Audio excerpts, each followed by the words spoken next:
graduated from the University of Washington in architecture, and specifically the School of Building Construction. So I'd been in the commercial construction business for about 12 years before I moved into technology as it relates to construction. I specialize in infrastructure part of construction, technology piece, and I have done projects ranging from the McCaw Hall project to Emerald Downs Racetrack to this house.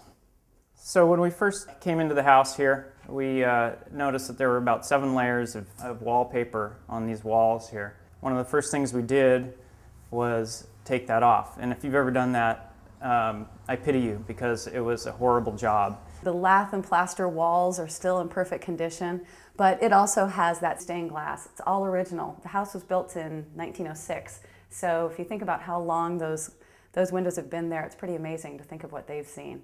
As we move into the dining room area, you'll notice that we have some really great crown molding up here. This is one of the most charming parts of the house.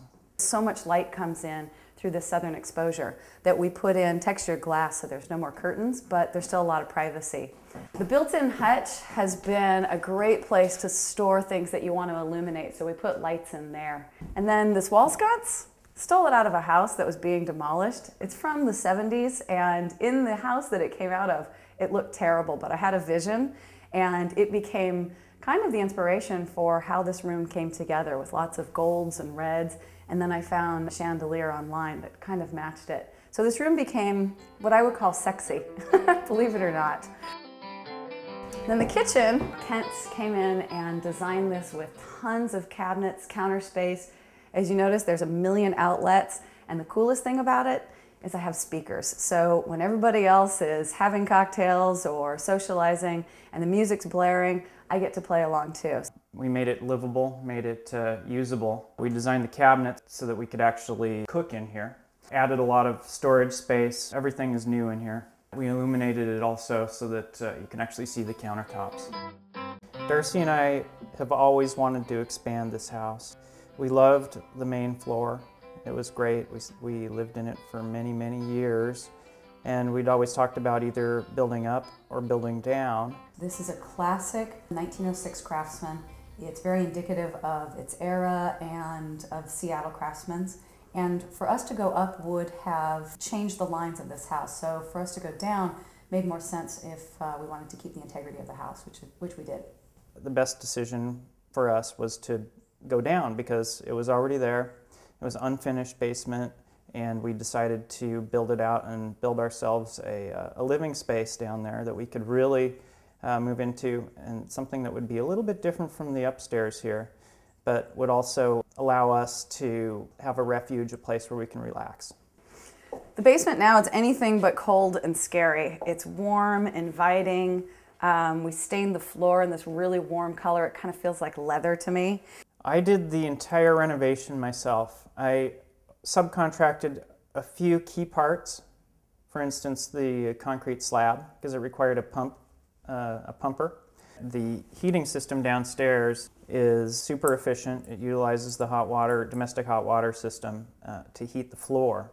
So it reuses the heat that's already latent inside the water system.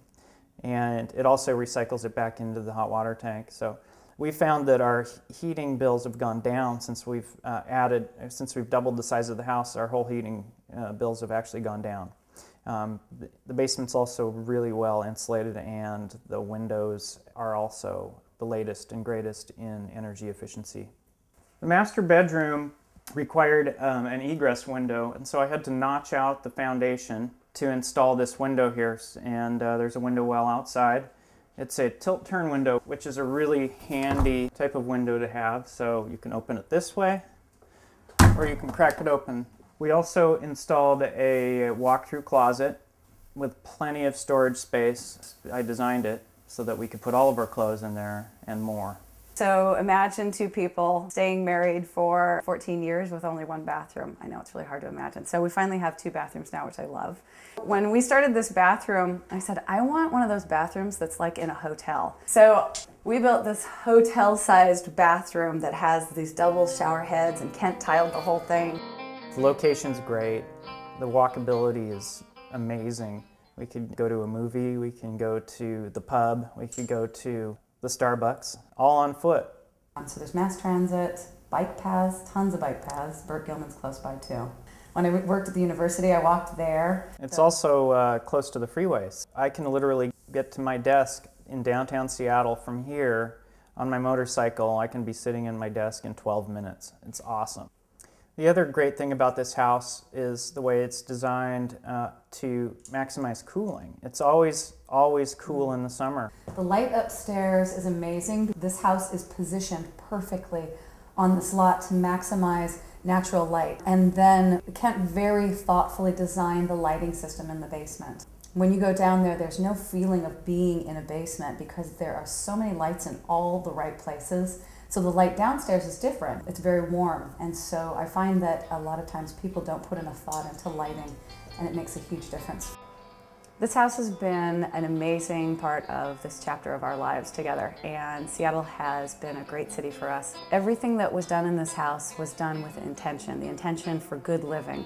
And I hope that you will enjoy this house as much as we have, and that it will be part of the good living and the next chapter of your life.